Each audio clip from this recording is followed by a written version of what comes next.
Hi everyone, welcome back. It's a good old Monday night, which is means it's time, for the good old Bundesliga and A-League review. And boy, do we have a corker this week.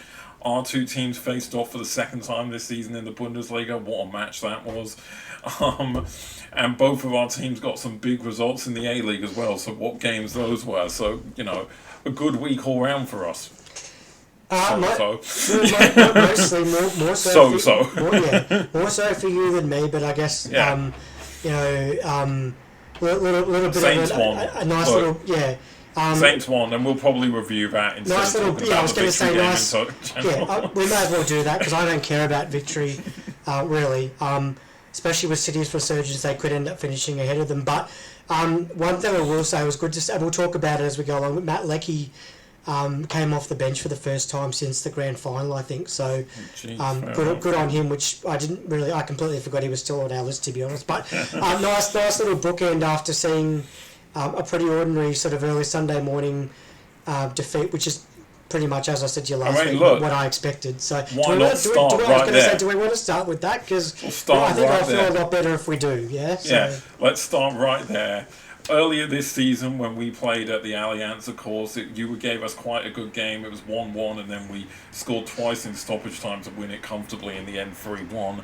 This time round, after that game, which you ran us close, the 3-2, of course, last season, I don't know if you remember that, which was another close game, and when we beat you at the Millantor 1-0 last season as well. You've had some close games against us, to be fair. Unlike many other teams in the Bundesliga over the last couple of years, you could at least hold one thing instead of the fact that you hadn't really suffered a Bayern drubbing. Until now. Yeah. Look, as far as I'm concerned, for my team, that was generally one of our best performances this season, in all honesty. The pressing for 90 minutes, because you guys aren't doing well this season in the league, obviously, but we all know, maybe less so this season, but more so last season. But in general, usually you're quite well organised. Even though you don't score a lot of goals, you're usually difficult to score against, and you have had a lot of games where you run teams close by being 0-0 or 1-0 defeats and stuff like that. Yeah. Or 2-1 defeats. Yeah. Yeah. Finally, we just absolutely destroyed you. And to be fair, it was only 1-0 at half time, although we were completely in control of that game. I mean, look, really, for Bayern's sake, it was all about what are records and what a time to break it, right? The Bundesliga goal-scoring record that we set back in 1971-1972, 101 goals, 5 games still to play after this one, and obviously Musiala's header in the first half pulled us level, and then Goretzka scored to break that, and then we added another 3 on top of that afterwards, in typical Bayern fashion. Well, in typical Bayern, but in typical Pauli fashion, it was 2 in a minute. So much so that I had to go back and actually rewind the live play about 30 seconds. Oh yeah, it was hilarious. Because they didn't actually show the breakdown of what happened. Literally, it was hilarious. They were showing the replay of Goretzka's goal, and then it cut back, and Elise's literally threw on goal and finishes it into the bottom corner. Exactly, and then I realised, it's Carol Messer, whoever it was, that completely fucked it up. That's typical. He had a couple of those. So, I guess from my point of view, look, I said to you last week, I've said to you previous weeks, I expected nothing at all from this game, except for us to get... But you did say, you said you expected nothing, you didn't expect to win it, you expected to lose it, but you did say a couple of times, even in this episode last week, of course, you said, as long as you don't get thrashed. Yeah, that's where it went wrong. That's where it did go wrong. And look, it had all the opportunity for that to happen, and it did, because so much so, and we've already discussed this. When I did watch most of the game, it turned into, I knew they'd score within the first 10 minutes, and that's exactly what happened. That header though was quality. No, really. 17 minutes, I believe. Oh, it was 17. I thought it was like 7th, but anyway. Yeah. No, what? I'm wrong. Ninth 9th minute. Yeah. Not many defences, except for probably the top 3 or 4, are going to stop that in terms of marking. Just quality from Musiala there, but the ball from Lima is what I. It was that class. The cross was unbelievable. Yeah. So good result to get it to 1-0 at half time. I thought the interesting thing, to be fair, I will say, like, good result for you, but it was a lot. I mean, I guess you expected it. It was just very much completely dominated by us. Well, the whole game was really. Well, it wasn't an awful lot, really. I think Tonji had a couple of half chances in the first half. And good to see him back starting. But the one thing I'll mention just while we're on that point, because I did share this with you yesterday or today, was that sort of map from the coverage at half time in terms of how both sides were set up. Do you remember me showing you that? Basically, we were in a fucking cluster in the middle of the ground and you guys were all spread. That basically, for anyone else who saw it, you'll know exactly what I'm talking about. That's basically one of my takeaways from the contest in terms of how you guys set up compared to us. We just had no interest in getting the ball sort of anywhere up past our sort of box at all. We did a few times, which is great, and that's going to hold us in good stead against these teams coming up, like Köln, which is a massive game on Friday night, Saturday morning. I'm not going to get up and watch that at 4:30 in the morning though. I've watch the replay. Yeah, I'm scared to see what's going to happen there, especially after their game. But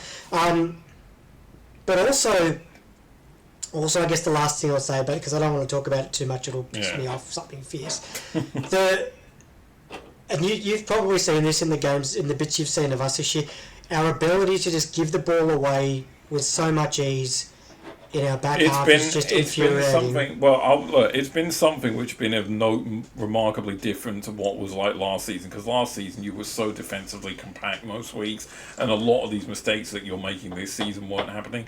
That being said, this is really the first time probably since the winter break where you've done stuff like that, because in that 10-game losing streak that you were on earlier this season, of course, like week in, week out, you were making these very basic defensive errors, and this is really the first time I think you've done that in a game since that run.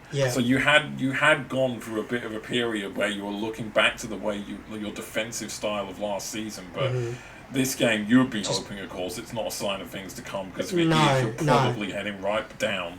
So I'd like to think it's not, and I mean, as I said, the one thing I sort of noticed was just your manic pressure, and that's what you've done all season. And season. But look, what I would like for 90 minutes to press that relentlessly for 90 minutes off the back of having played Real fucking Madrid at the Bernabeu only a few days before that. Phenomenal from this team, and they deserve every single plaudit they get. And the records, the records we've broken this season, this one included, one's potentially still to come as well. There's only one outfield player in our first team squad that hasn't scored a league goal this season, and that's Fonzie. May I remind you, he's missed about 70 to 80% of our season so far. I remember he was out for a while, But just from my point of view, to put a full stop on that, so look, hey, we're in the record books for something. It's not positive, but that's still pretty cool. I think that the fact that you guys broke it at our home ground is something that, as a Pauli fan, I think is pretty cool. I'm not being facetious in saying that at all. I think that's pretty cool, actually, because when we look back when I finally get over to a game over there, and at this stage it's probably not looking like being another 10, 15 years from now, I can say, I'm sitting in the ground where Bayern broke the all-time goal scoring record against us. But I guess looking ahead, we get Irvine back this weekend. We've got two 6-pointers in 2 weeks coming up. We've got Leipzig, we've got Mainz, not in particular order, and then we've got I think it's Wolfsburg on the last day. Yeah. I do not. Is your next 3 games against Köln, Mainz, or Mainz? Yeah. Yeah. I do not. I'm telling you this right now, and all our viewers. I do not want to get to that Wolfsburg game having to win to stay in that spot or to stay up. This is now where we have to start getting serious and start getting points from these upcoming games. We can. This is the thing. This is what makes it interesting now, this running, because you are now no longer. Now that you've passed this game, there's no more excuses for you. I mean, there's excuses, I guess, but if you're going to stay up, you have to win some of these next few games. Like, one thing I will Absolutely. say, and we'll get onto their results shortly, but with the teams behind you being so poor, well, one of the teams behind you being so poor, Yeah. I should say, it's not the biggest worry at the end of the day if you don't win them all, but you definitely need to win, 5 points from these next 4 games keeps you up, in my opinion. 75% of them, I would say, from a percentage point of view.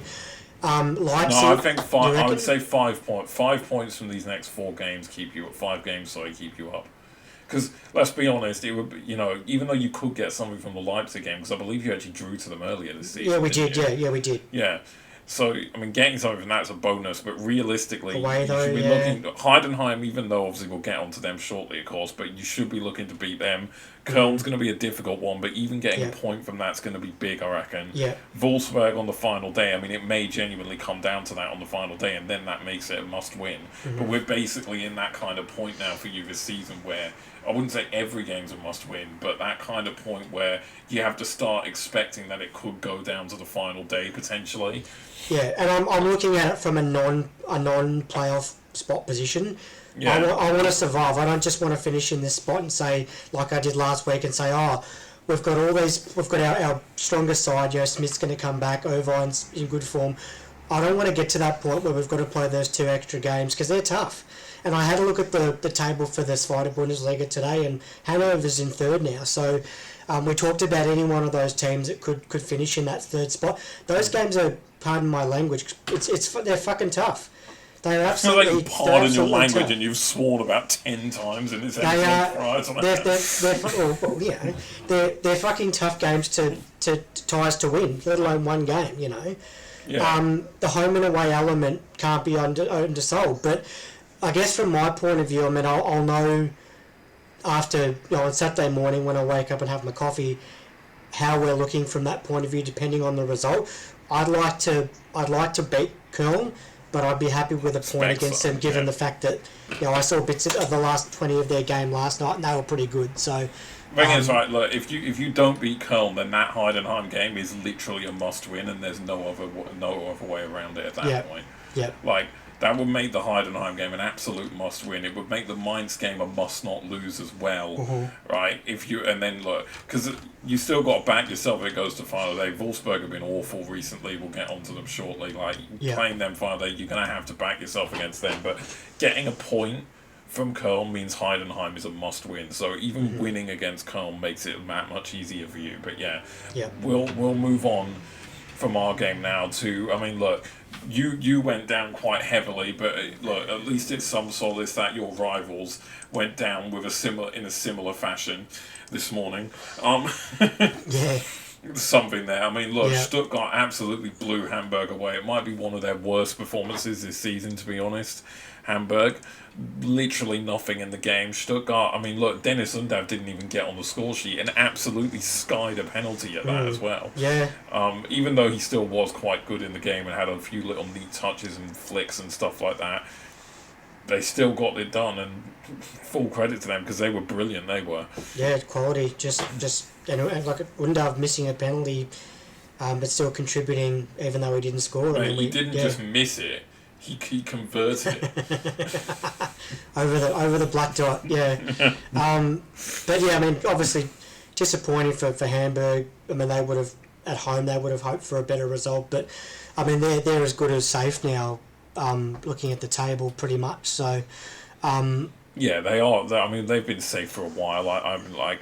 But for me, I just think it was a shockingly bad performance from Hamburg on one, which hasn't really happened all too often this season for them. No, it hasn't got away from them too often, but this is one of those games. With teams around them hitting form recently, Stuttgart and other teams as in Hoffenheim not hitting form, it's a great chance for them to win big and to boost that goal difference up.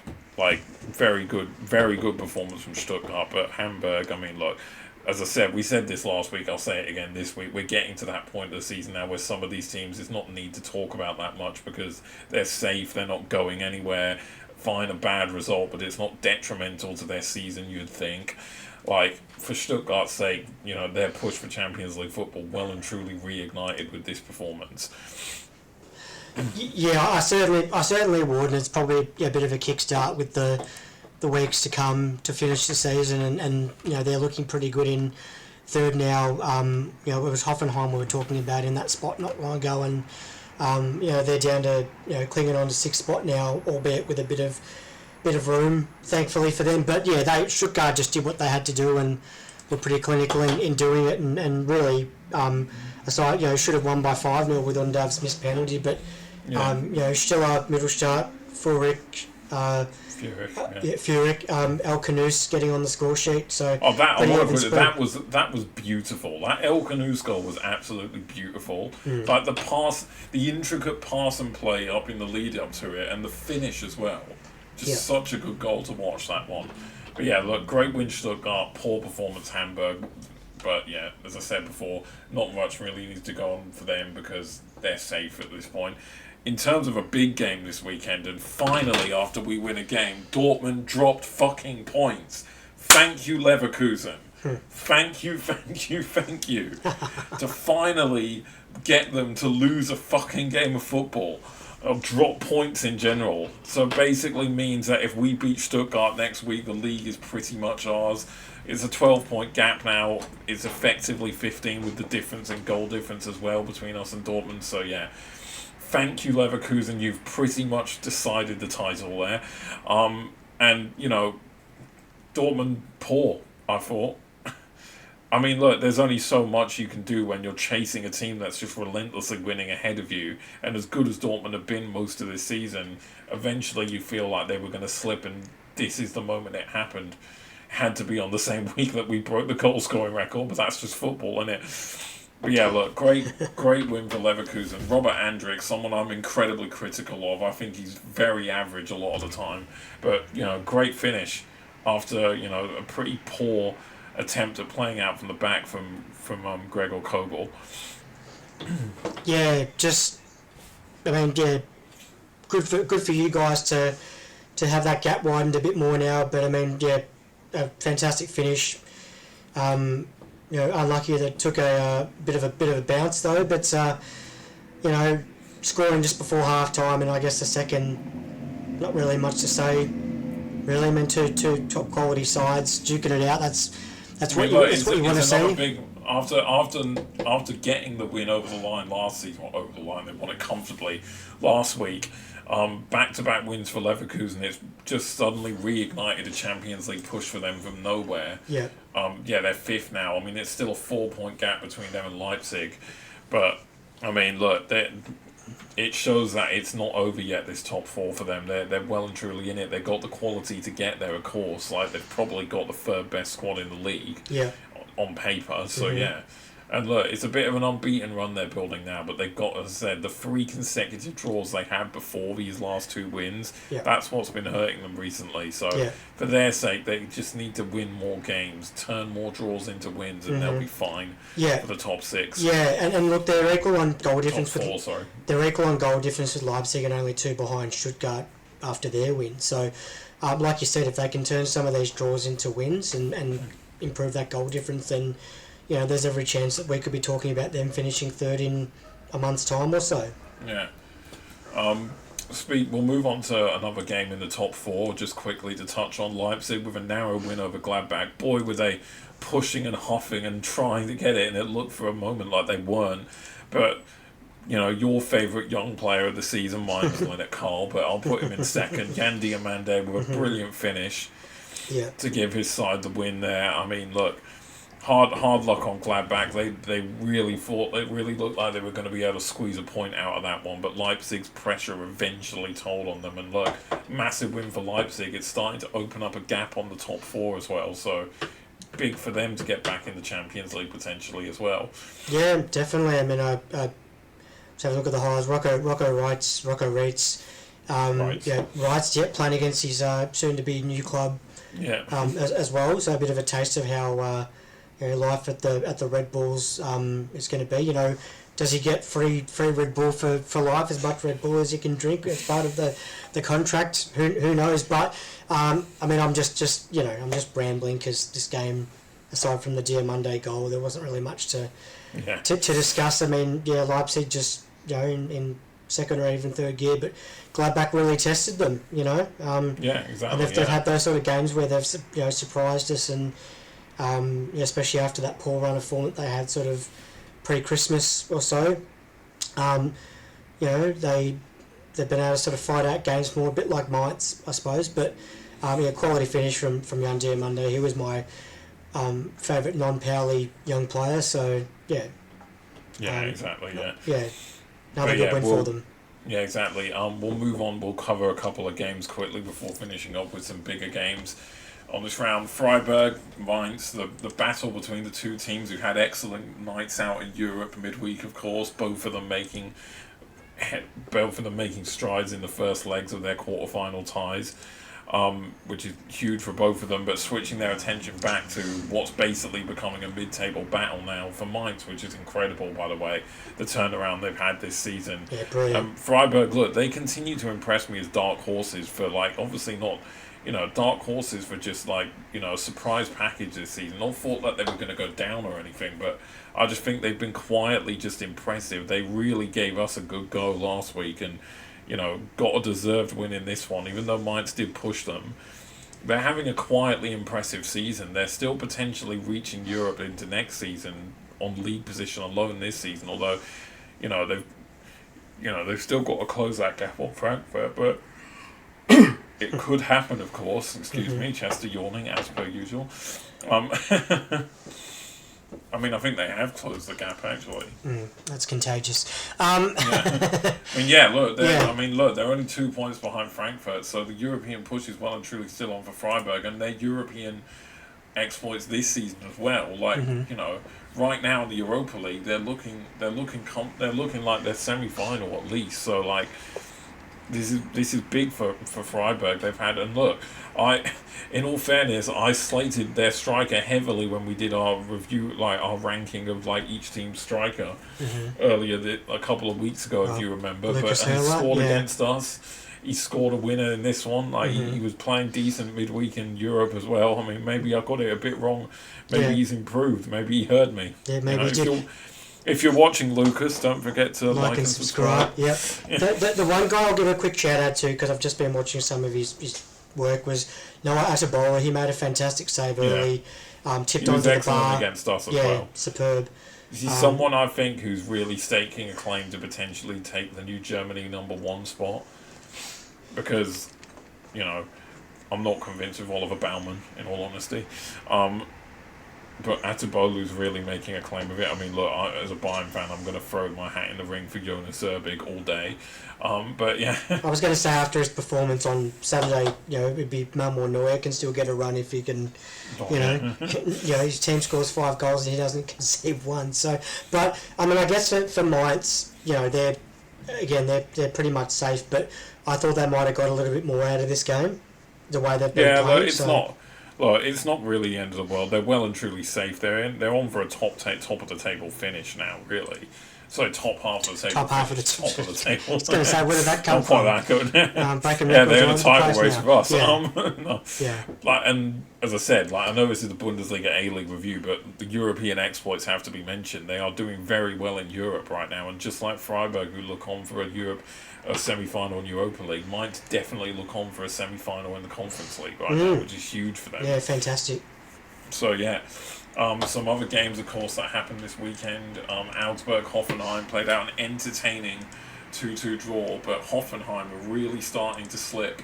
All that good luck and good fortune they had when we started our podcast of the results they were getting has well and truly burnt itself out now, I'd say. Yeah. Augsburg were the better side, in my honest opinion, and Hoffenheim lucky in the end to get themselves a point from that game in another poor performance from them. Kramarich's impact is drying up. Avlani's not as good as he was earlier this season. Lempelé's kind of fallen backwards a bit. There's the form's not really there for them right now. And then, earlier this season when we were saying they were looking like a shoo-in for the Champions League, potentially Conference League is beckoning them at this point. I mean, it is still a fair gap between them and Frankfurt, but, the run they've been on right now, I mean, you never know, right? Yeah, I mean, by that comparison of Lempele and Aslani and whatnot, Alexis Claude Maurice just keeps on going, right? He's been fantastic in the last sort of month or so, most of the season really. And, Michael Gregorich, Mikel, yeah. I don't know why I'm calling him Michael. Anyway, that's his name though.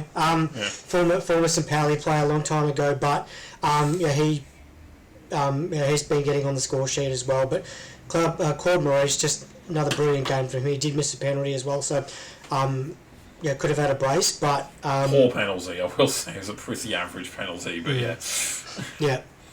But good. But again, both of them, like Augsburg, comfortably mid-table now. Hoffenheim, not a great result for them. As I said, they're slipping further backwards. Yeah. Oh god. Excuse me. No, you're okay. But I was just going to say, I mean, looking just a completely random fact, looking at Augsburg's crest, it looks like it's a pot plant of some description. It's a bush. Oh right, I was going to say it's a pot plant. Like so they've been the seeds been planted sort of early season, and now the sprouts are finally starting to grow into a top half of the table finish potentially. So. Or mid-table. I mean, it's typical Augsburg, really. Yeah. It's just turning into a typical Augsburg season at this point, isn't it? Yeah. No danger of relegation, no danger of anything higher up the table than mid-table. Just comfortable, yeah. So we'll move on to the last three games of the round. We'll start with the other game that played the same morning we did. That's Köln versus Bremen. Huge win for Köln. Yet again, another awful performance from Bremen. Save from the fact that they scored a penalty, but again, apart from that, once again struggling to create chances in a game, and very poor defensively. How on earth that third goal has gone in, I'll never know. I actually saw it live, and it's a shocker for me at Backhouse to let that in on their post. I'm surprised that they didn't actually score earlier, considering that they had, the extra man for that entire second half and most of the first. You just sort of felt like the damn wall was going to break. But Ragnar Arca, who's a guy that I'm really keeping an eye on, he scored. Syed Elmar, it was his first ever Bundesliga penalty. I'm watching this guy like a hawk next weekend because they're dangerous. Matthias Bulter as well. They've got some dangerous players up front, and they thoroughly deserve this win. I mean, they had the advantage, like I said, for most of the game when Friedel got sent off, but. Schmidt with a penalty as a consolation and nothing more. Really good for them to win in front of their home fans. The weird thing I want to talk about with this game is when I was watching the highlights on YouTube, I was interested if you had the same thing. When I was watching the highlights on YouTube, the commentary was cut out and replaced by this like American AI voice that was trying to commentate the game but doing a really bad job at it. It's the weirdest thing I've ever seen, and they also didn't show the red card, so thanks for that, Bundesliga YouTube channel. But yeah, look, massive win for Köln. They've been desperate for a win like this, and they finally got it. Probably enough now, you'd think, to keep them up, maybe at this stage of the season, just to keep their heads above water. I'd reckon so, but I mean, I guess if they happen to beat us... No, it's 100%. I'm looking like there's no, like... They're 5 points off you. They're 9 points off Wolfsburg. I mean, that's more than comfortable enough to keep them up now. Even for Bremen's sake, even for Bremen's sake, as bad as a performance again as this was of many that they've had recently, that you still just look at the points tally and think they've probably got enough in the tank to stay up as well. I think they're in the pole position of those clubs to stay up. I was going to say, Köln, if they continue that form, who knows where they might finish, and hopefully. I mean, I don't mind them as a team, so I hope they finish certainly above Hamburg. Would be nice, but I guess now if it's going to depend on what happens on the weekend with them, and I guess if they do happen to drop points, teams like Gladbach and possibly even Bremen, although I'd rather them not pick up points, could threaten them. So, but look, in this particular game, all credit goes to them. They've got a goat an actual live goat as a mascot for folks who don't know, and I think that's just absolutely fantastic, and need to see more of it in world sport. The West Coast Eagles have a live eagle that they let out of a cage and flies around the stadium. I think that's just superb. So well done, Köln, for such innovation. Yeah, just like Crystal Palace do the eagle thing as well. But we'll wrap up with the last two games. We'll start with a team who are probably the worst team in the league right now, and they've lost again, and poorly so. Wolfsburg are absolute shite.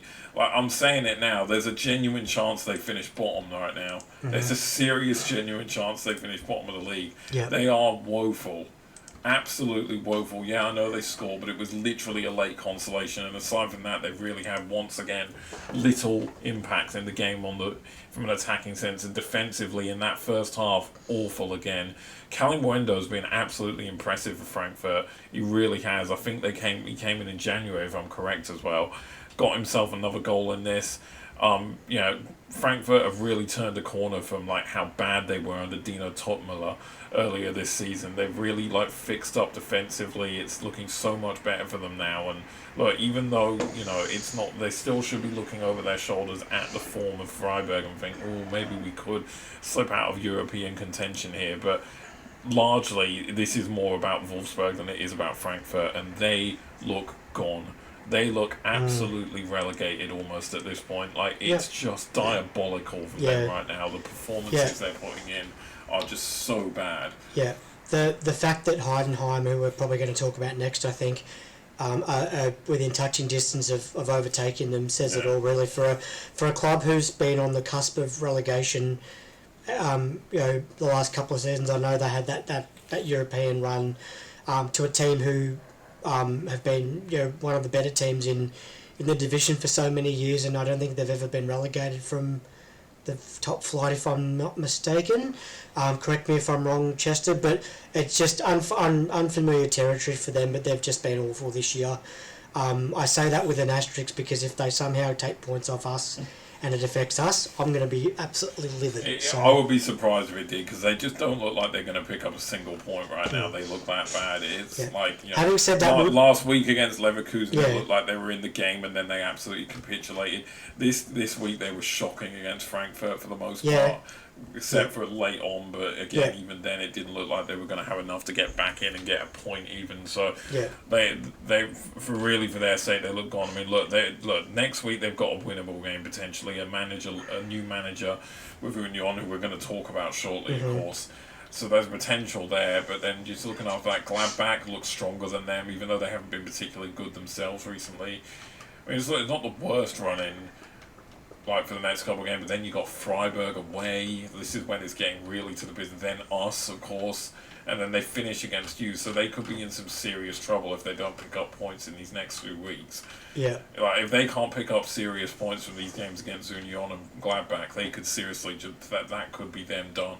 Yeah. That really could be them done at that point. Yeah. Because you find it hard to see them getting a result at Freiburg. You definitely find it hard to see them getting a result against us. And then coming down to that last week against you, if it's winner takes all, then who knows, right? Hopefully not. But I would go as far as saying that if the points gap, because the goal difference is they're on 26, we're at minus 26, we're on minus 25. Because we obviously don't know how to score. That part of our game is completely bereft. But anyway, that's a rant for another time. But I think if the points gap is where it is now or higher, by the time that game rolls around, regardless of what we have to do to win, I'd feel a lot better. If we have to win to step out of 16th spot and avoid that playoff spot, I'd be more comfortable sort of within that. But I'm sort of almost, from our point of view, I'm almost resigned to the fact we're probably going to stay there. We just can't score enough to win games at the moment, unless other teams get lesser results or drop points, basically. And I just really don't know where those drop points are going to come from. But as far as Wolfsburg go, I think they're gone. And Heidenheim, who we're going to talk about in a second. I know I just said I think they're gone. I think it really heavily depends. These next two games, if they don't get points from these next two games, they are gone. If they can't win at least one of these next two games, they're gone. Yeah, they are gone, because you can't see them winning against Freiburg. You can't see them winning against us. No. And with the pressure on last game of the season, whilst you could potentially see them beating you wouldn't exactly say it's a certainty, would you? So I would hope not. But I mean, there's something else I was going to point out, but we may as well. I'll bring it up during the last game, which we're obviously going to talk about that now. Look, we've spoken about them in recent weeks, putting in a fair go at it when they're practically all but relegated. And my word, what a win from Heidenheim. Easily their best performance of the season, in my opinion. Union, I mean, so good that Union sacked Stefan Baumgart as a result of it. Obviously, not just a result of that, they have been on a very poor run of form anyway recently. But what a performance from Heidenheim. They were absolutely... They outclassed them. They outclassed them. And, you know, it's that sort of thing that makes you think, it's only 19 points. They're on 19 points still, but it's only 3 points behind. So 2 points behind Wolfsburg now. Like... Yeah, I know the gap is still 6 points to you, but there's still 5 games to play. They play you soon as well. Like, were we too quick to write Heidenheim's survival? I personally don't think so. And what I was just no, I don't think so. But like, they're giving themselves an opening. Every chance, I'm saying. Yeah, totally. They're slightly opening the door, especially with like some results recently. What I was just going to say, just on that exact point, was. I think they're definitely opening themselves up to overtaking Wolfsburg, especially if they keep playing this sort of football, which we know they can. Because, I'm going to check their running. Yeah. I'm just going to check their running. Just like they got Freiburg away, so that will be tough. And then obviously. I think us after the week after. Then they got you, which, to be fair, in their current form and your current form, they could genuinely beat you. I'm worried so I about wouldn't rule it out completely. No. Then they've got us, so probably not likely. Yeah. And then, where are we? Final day of the season, I believe. I think. Hold on. I'm missing a game. Hold on. You're all good. But just while you're doing that, Honsak with the double. I'm going to try and pronounce this guy's name. I always get it wrong. Then Köln. Köln away. Zivzadze, go on. Zivzadze. That's the one, sorry. And then Mainz at home. Look, it's not out of the possibility they could potentially do it, but they're going to need more results like this, and it's literally almost like a win every game situation, mostly for them. But look, the here and now and this performance, outstanding from Heidenheim, and it isn't the only talking point as a result of this game as well. As I said, Stefan Baumgart got sacked, but it's not that which is the talking point. It's who they've replaced him with, which is the talking point. Yeah. Forgive me, I didn't actually get a chance to see her name when you sent me that message when I was busy. But I'm sure you've looked it up, and apologies to those of you Union fans and stuff who know the name. Didn't do my research, that's my bad. But she is the first ever. I mean, for a fact, she's the first ever female coach for a men's professional team in Germany, possibly the world, or at least Europe, I reckon. Yeah, Marie-Louise Etar, I think her name is. First, as you said, first ever female coach of a men's team in the top 5. Which is remarkable, European. really. It's amazing, yeah. It's just remarkable. It's absolutely remarkable, because we've had men coaching women's teams obviously for years. Obviously, Ante Juric coached Sydney FC's women's team for a number of years. Yeah.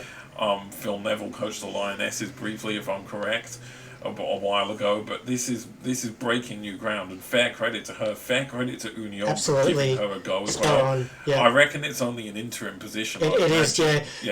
I'm pretty sure from what I read in that article, she's already taking over the Union women's team, I think, next year.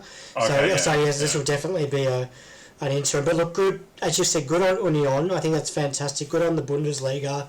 Yeah. I think it's a fantastic. When I saw it, I just have another look, to be honest. But I'm stoked with that. I think it's hopefully going to blaze a trail for women in sport. I know there's female assistant coaches in the NBA already, and there were female coaches in the AFLW. I don't think there is at the moment, if I'm correct. I could be wrong, but I think it's great for the game, and I guess now like I said, it could hopefully blaze a trail for more female coaches to.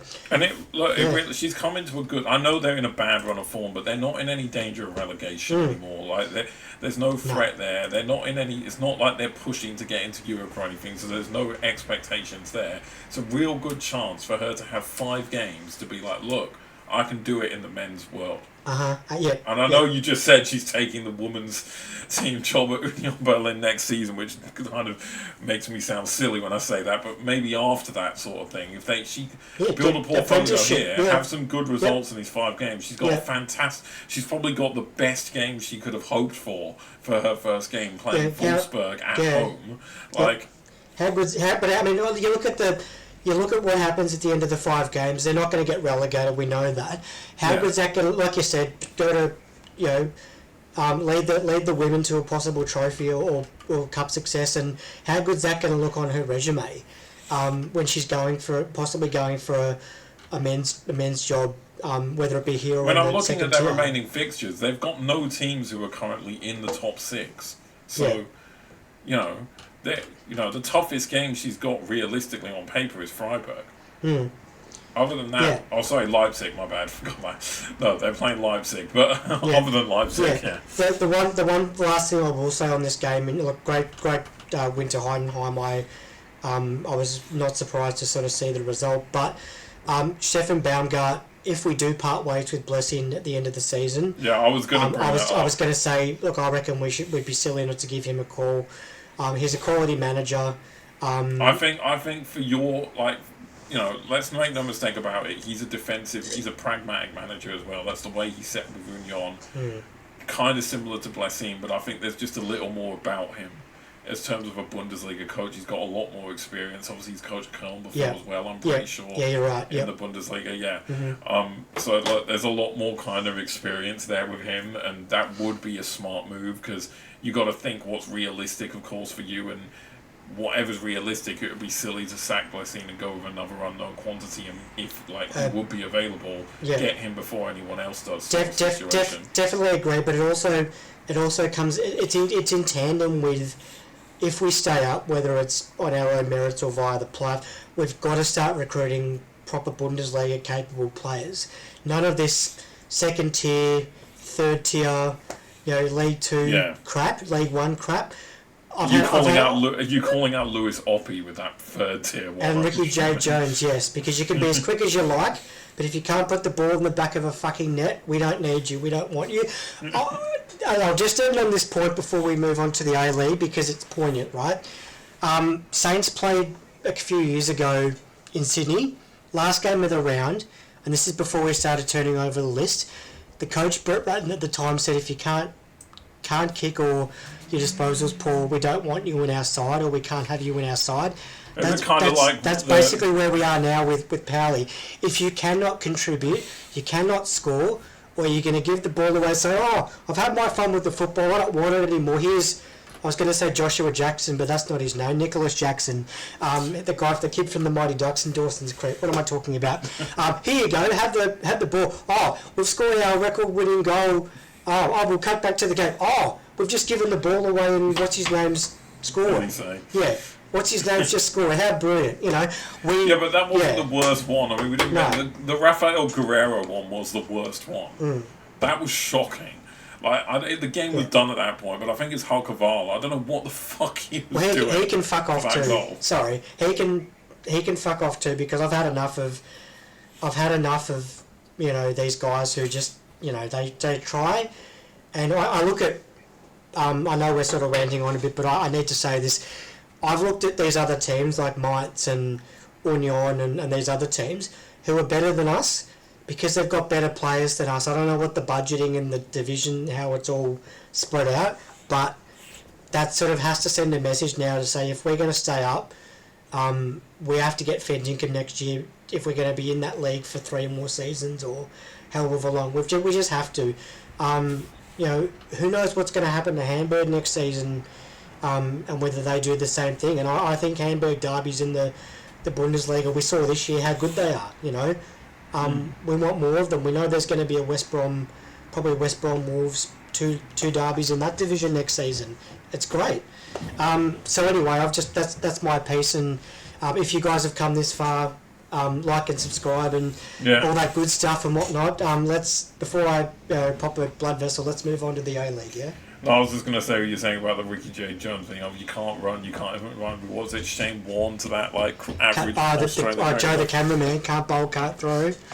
Yeah, can run like lightning, but he can't hit it. And he, that foul against Dortmund, which I actually watched back the other day, PTSD, man, just one of the dumbest one of the dumbest things I've ever seen when you're about a minute away from getting a point. We'll move on. You hate Yeah. Ricky J. Jones with a passion. He's been shit for Pauli. Yeah, end rant, folks, end rant. Let's move on to the A-League. If you've made it this far, don't forget to like, subscribe, follow, all that jazz. Yeah, on to the A-League, and where we'll review 5 games in the Saints game. Yes, yeah. I'll be better by the time we get to that last. Well, we'll start on the Friday night game. Mariners Brisbane, really a nothing game. Mariners season is practically all but done after some poor results recently. Brisbane's season's been done for about a month. There goes our prediction of our prediction of them finishing like 11th or whatever it was, very much on. Another one of those games. There's been a lot of them. I've got an issue with this right now in the league, and I'll start with this because this is a prime example. The big problem is when it's great and all that it's becoming somewhat of a development league, right? And the teams are giving a lot of opportunities to a lot of young players. But the big issue you have with that is when you don't have the experienced heads on the pitch. There's so many times we've seen in recent weeks this season and through the season as a whole. This game we're talking about in particular, when you don't have the experienced heads on the pitch, teams will get at you late on and they will salvage things in games and get late winners or equalisers or what have you, because you don't have that player on the park to be like, let's just calm everything down, we're 2-1 up, let's just pass it around, let's just slow the tempo down, let's win fouls, be strategic, let's be clever and see this game out. And that's exactly what didn't happen in this. From nowhere, a ball gets launched into the box from Brisbane. Redmayne comes absolutely flying without any conviction for a ball, and it's just an absolute mess up, and Lawton just gets, brave of him to be fair, but a fairly simple goal all things considered, and it finishes 2-2. And there's been other results like this recently, as I said, and other ones even in this round where just the lack of experience in these teams is costing them and being able to see games out, right? And you mentioned Redmayne just before. Yeah. One thing I'll just point out, because he had a milestone game not long ago.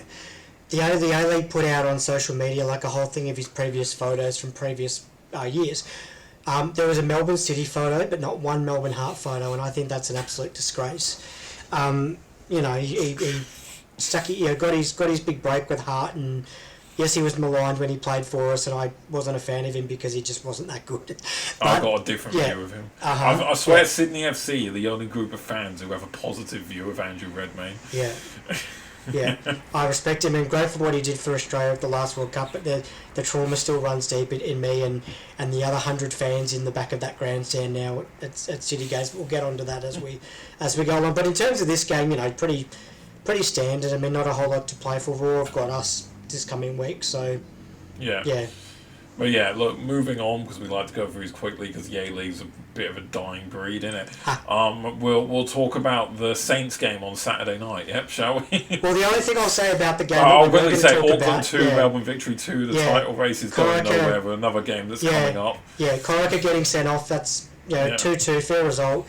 Good work, well done, Auckland. Let's talk about what we're really here to talk about. Just kidding. No, did you actually want to have a quick sort of recap of this one? That's what we're kind of doing. Victory drew 2-2. Auckland dropped more points in the title race. It is what it is. I mean, how was the Saints game, Ben? Pretty good. We've got this running thing now going where we're just not really covering victory games anymore. And you might say, it's not by design. It completely is by design. You've got a Sydney fan and a City fan reviewing this. Come on, people. You've got to expect it. Yeah, Stevie Corica getting sent off late in the game was probably If the league can portray itself as a novelty league, then why can't our review? So exactly. Anyway, continue. Really good result. So I went over to Gather in Adelaide. A lot of people I know went over. I didn't make the trip. I've done it before, and it's a terrific atmosphere. Playing out at such grounds as the Barossa Valley and Norwood, and I've already complained about Norwood more than once in the time that you and I have known each other. It's a shocking ground, but Adelaide Oval Sunday night was where it's at to finish the round. Saints getting over Port Adelaide by 14 points, led all night, but the conspiracy theories were plentiful, as was the rain at half time and beyond. But what can I say? Saints were the better team all night, but the story was with the umpiring, a lot of Port fans and some salty Carlton fans jumped on social media last night and today because and I think I was saying to you this just to you before we jumped on air. One of the umpires apparently has a deal with Sportsbet, and the theory was that there was a controversial free kick and 50 paid for umpire abuse from a Port Adelaide player. It's now going straight to the tribunal, which usually means it's definitely some sort of sanction. To the effect of how much are they paying you? Take that as you will. It happens in football across the world as well, I'm sure. But it actually came at a really good time because Mitch Owens, the player who had the ball, had a shot from just inside 50 and almost certainly wouldn't have kicked the goal, just given the conditions. So the fact that he was kicking it from the goal line pretty much was great because it gave us a bit of momentum. And I just want to apologise to my poor neighbours because I was up and about and a little bit sweary last night at different times. I know we are doing a live stream on the weekend, and I certainly, I'll do my best to sort of tone that down as much as possible. But remember, we've got another edition later in the week. I'm sure we'll sort of cover that closer to the game. But in terms of this particular game, it was great atmosphere. The fans on the hill. Remember, we both know what the Adelaide Oval is like. It's an iconic ground, and the hill in AFL season is a great place to be. I've sat there a few times for a couple of games. I still remember when we played Adelaide there a couple of years ago and lost by about 60 points. Got my face on TV a couple of times and had a Euros on the way back to the airport, so it wasn't all bad. But good for the Saints to win. 2-3 now. Got the Crows in the game that we're covering on Saturday night.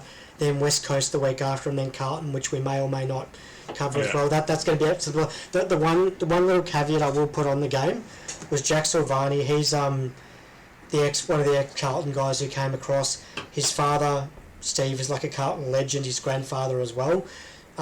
Steve, or Sauce as they call him, is he's on the St Kilda payroll as well.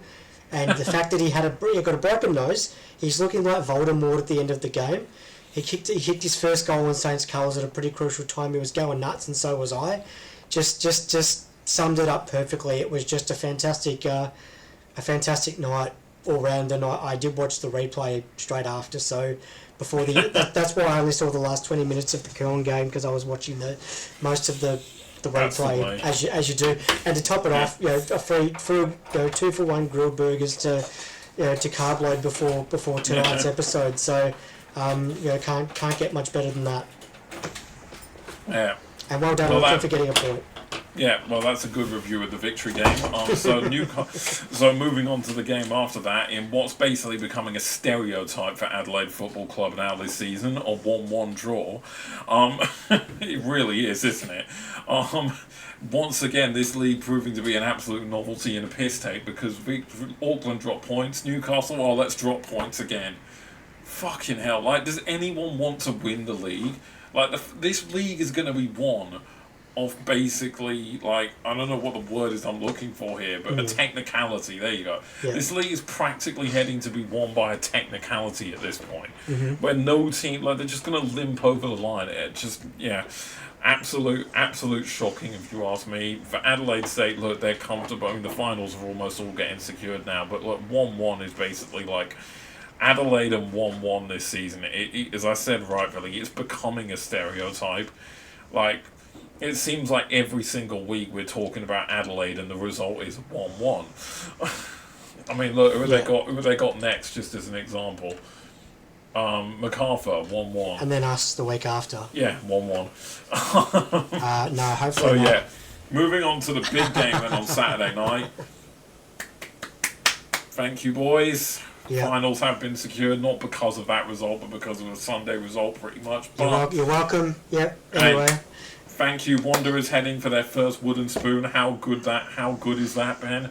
Yes. You care less about that than I do, but you've seen Victory win 2 wooden spoons, so hey, it's time for our intercity rivals to get theirs. That's right, and to be perfectly honest, I reckon they deserve it. I mean, I saw them play down here a week or two ago and was less than impressed by their tactics, shall we say, for some of their players. And what I will say is, Ufi, you're an idiot. Let's just put it that way. Have fun figuring out to sort that shit out. That mess out. Yeah. There. I mean, look, to be fair, I was getting very worried in this game. 1-0, watching us constantly waste chances and constantly, as my partner would tell you, constantly berating Stamatolopoulos, calling him an absolute wasted signing, and then look, he goes and scores a brilliant little finish to secure the points. Nice one, Look, Jay. one thing I will say, look, pretty poor performance last week against Brisbane. This was a much better performance, but hey, 2 clean sheets for PK. So, Yeah. you know, I mean, I'm an That's advocate tough. for him to stay next season. I don't think there's a point to him just doing 4 games, well, more than 4 now, because we're pretty much all but in the finals, but not just doing those games, but probably stay till next season, because I like him a lot as a coach. He's got winning experience in this league as a coach as well. So Is that only I was going to say, is that only a short-term deal? I thought it was a multi-year deal. Well, I thought initially it was short term. My mate Wahid, you're getting a mention yet again. And your Wahid. Yeah. He told me it was initially only till the end of the season. So Okay. I mean, I hope it's into next season. Right. Because where else are we going to go? He's a good enough coach. Yeah. He's If you ask me. Oh yeah, no, I've got experience, through City with him as well as a player and a coach. So won 2 Premier's plates as a coach. yeah, with With you lot. the women's team, he had a fantastic impact with them. So I mean, Oh, really? As well? I'm pretty sure he did. Yeah, at least one. Yeah. Did his apprenticeship with them, but I think this is a great result for you guys. Like you said, finals are locked in. It's just it just basically depends on where you end up finishing.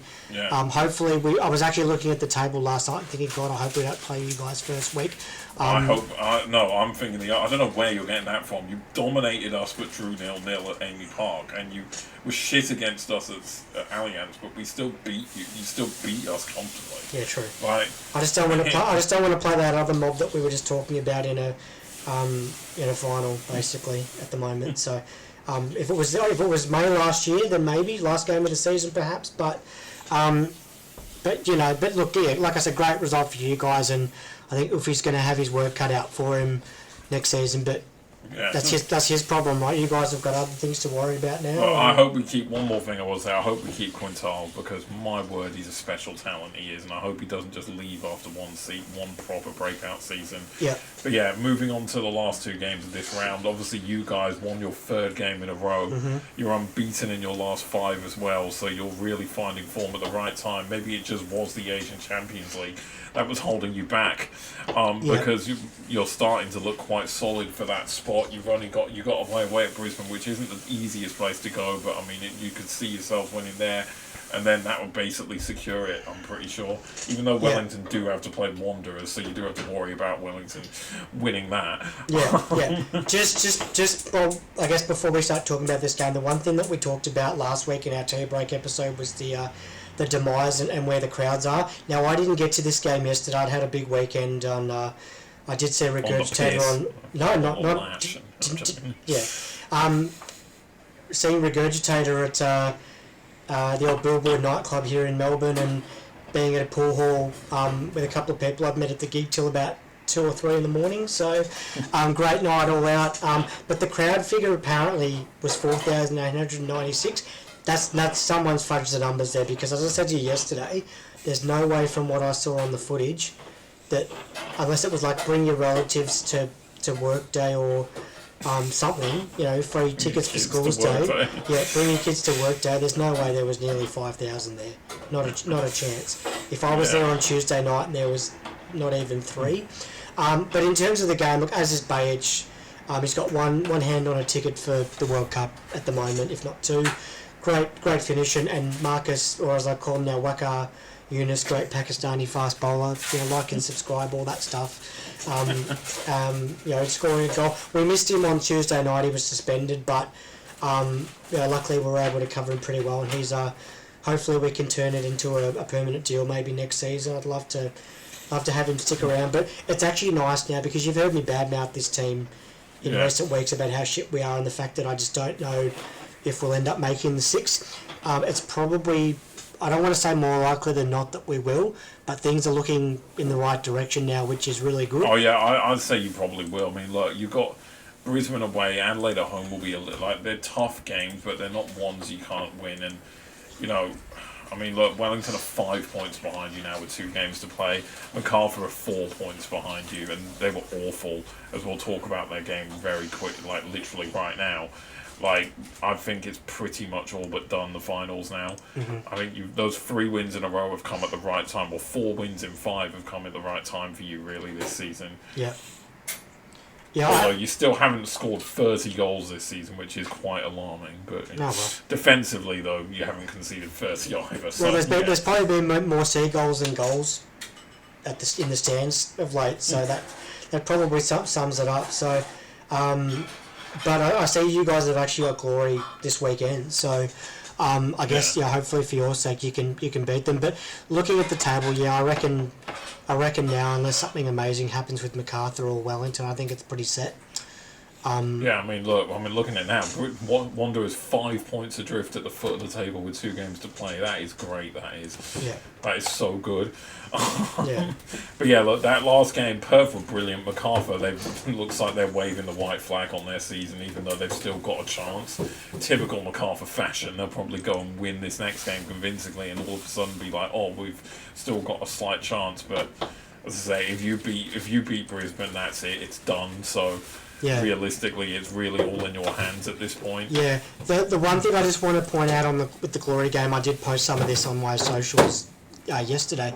So Nick Pennington, I just want to give a shout out to him and obviously the Glory Club for 2 things. One was you may have heard of this guy, you may not have. There was a guy called Dylan Tombides who played for the Joeys, I think, and also for Perth. The West Ham player. Yeah, that's right. Yeah, passed away from testicular cancer. The same thing that I obviously went through a little while ago now. They do a really good tribute to him every year. I'm pretty sure there's a statue outside of HBF Park of him, and I think they just do a really good job of celebrating him every year. But the other guy I want to give a shout out to is Nick Pennington. Now, he scored yesterday, and apparently one of their staff, I think she was a massage therapist, had lost her father or someone during the week. He actually made a beeline for her and the rest of the squad when he scored that goal to celebrate with her, and I just think that was absolutely fantastic. Yeah, that's what football and sport in general, moments like these are all about. Just the quality of some people. We've had a lot of characters in this league over the years, and some have been absolute shitbags. But it's moments like this that make sport and this league really what it is for the good. So shout out to Nick Pennington for that and Glory overall. And they, good to see them back on the winners list. I don't mind them.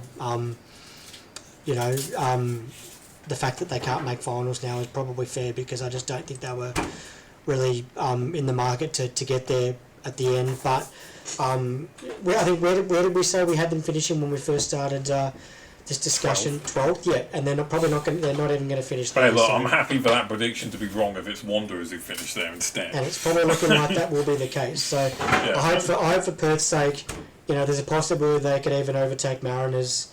Or even Wellington as well, so we'll have to wait and see what happens there. But good on them. I always like seeing them win at home. I think the Perth crowd at home do a really good service to the club and the league as well. They have for even in the old NSL days, they always turned out no matter how badly they were going, even in their non-championship years. So credit to them and well done. Yeah, fair credit. But that will wrap up our review for another week. Obviously, we're reaching the end of the season now. We've got five Bundesliga games left, just the 2 regular season games in the A-League, but we've got finals after that, so we'll probably still be able to most likely keep the content going, or it might just have to switch to Bundesliga depending on the fixturing and stuff, because it should still be good, but there'll be less games to cover, but that's fine. But we'll be back on Thursday, of course. United are actually playing a fucking game of professional football tomorrow morning. I cannot believe it. It feels like it's been way too long since they last played a game. Thank you, international break and FA Cup weekend for that. Obviously West Brom have been slightly pulled back towards a relegation fight after some results going against you on the weekend. We'll be okay. We'll be fine. Namely Pompey and Oxford winning, but I still think you'll be just about okay. Leicester are fucked though. Yes, they are. Genuinely fucked. No relegation clauses, and it looks like they're going straight to League One with players on 90 grand a week in their club. So I guess just before, just while we're on that, and we talked about them just before. Coventry look like they're not far away from getting promoted, which I think is great. They're a classic old 90s club. Ipswich overtook Millwall in second. Southampton are the bolters at the moment. They could really shape the playoff spots in the next few games. They're breathing down the necks of Southampton and breathing down the necks of Middlesbrough and Millwall. And they've had a really good run of form, obviously upsetting Arsenal in the cup, which I do like. I've got a mate of mine who's a Southampton fan and a good Saints man. He was pretty stoked with that result. So one of the guys who sits near me in our crew at Marvel. So great for Southampton. And look, they're Wrexham are 7th now. I couldn't care less about them. The Hollywood stuff is overrated, and I just don't like. Hockey is overrated. I just don't like the idea of spending all this money and thinking you're just going to get instant success. They can potter in the championship with Derby and Norwich, and yes, West Brom for a little while yet. Anyway. And Tottenham. Yes. They went West Ham. I've leapfrogged them now, and it's going to be it's going to be interesting to see what happens. And if we're going to wrap up talking about the Premier League, come on, could we brought Arsenal going to bottle another league title? It's brilliant, isn't it? I didn't show you this, but I did see someone posted. This dude brought a little water bottle with an Arsenal logo on it. I saw that. Yeah. It was so good. It was in the Chelsea City game, wasn't it? Yeah, that was brilliant. It was shown in the Chelsea City game. There was one of the City fans, I think, in the crowd. Might have even been a Chelsea fan as well, to be fair, because it's funny because most Chelsea fans are kind of happy that they've lost that game because it means that Arsenal are probably going to lose the league. It's peak banter, isn't it? It's just fantastic. It's so good. Arteta's going to bottle a league for a 4th consecutive season. He's going to finish second for a 4th consecutive season and bottle a title for a 3rd time in 4 seasons. Yeah. And they're going to end up with no trophies because there's no fucking chance they're winning the Champions League. No. I'm sorry. No. Maybe we'll talk. Maybe that's our Thursday topic. We don't do many Premier League topics. Why don't we make this tea break this week's going to be a whole conversation on Arsenal and how glorious it is that they're going to fail once again.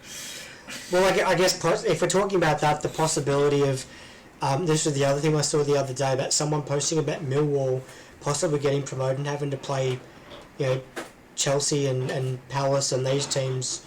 How fucking amazing is that going to be? I think that. What about Tottenham going to Lincoln away next season? Burton Albion, and absolutely. Burton Albion, no chance. They're like in the relegation zone in League One now. Oh fuck! Sheffield Wednesday, no.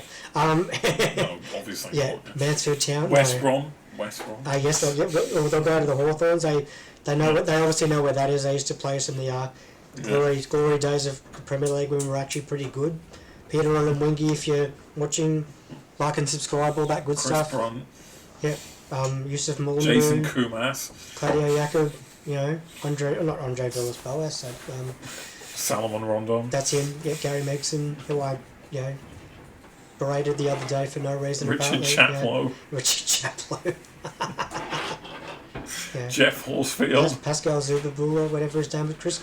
Not Jeff Horsfield, sorry. Darren Carter, that's what I meant.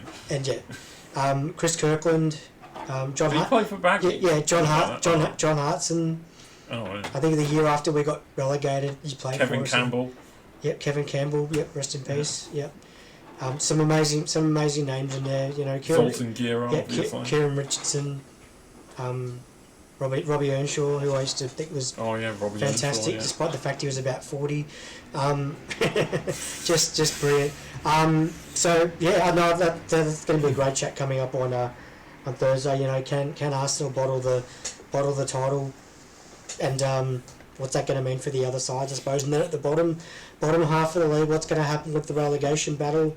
Will Spurs go down? You know what? Maybe we will. Maybe we'll honour it. We've done Bundesliga and A-League all through the season. Maybe this Thursday tea break for you people, we're going to talk about the Premier League for once. Yeah, let's do it. Because probably the only time we're going to do it. I support a team in it. Obviously, Ben doesn't, but we might as well touch on it. And it's funny how Arsenal are probably going to bottle a Premier League title. So we'll have a discussion on what's going on in the Premier League and the run in there for you on Thursday. So an exclusive. Yeah. You're gonna get ABCFC talking some Premier League. Mm-hmm. So it should be fun. And if you guys like it, we'll do it next season as well. Because why not?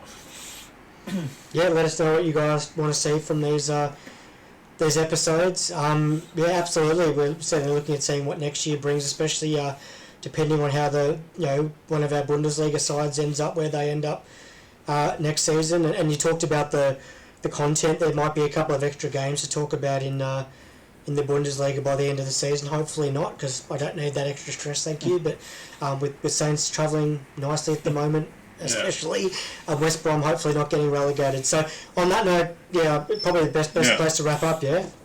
And also St Pauli hopefully not getting relegated. Just forgot that one. Yeah, that was implied by saying there might be a couple of extra games. Thank you. Yeah. So yeah, hopefully not. But yeah, look, with that we'll leave you guys and we'll see you on Thursday. So peace out, take care, and we'll see you guys next time. Bye. Take care, guys.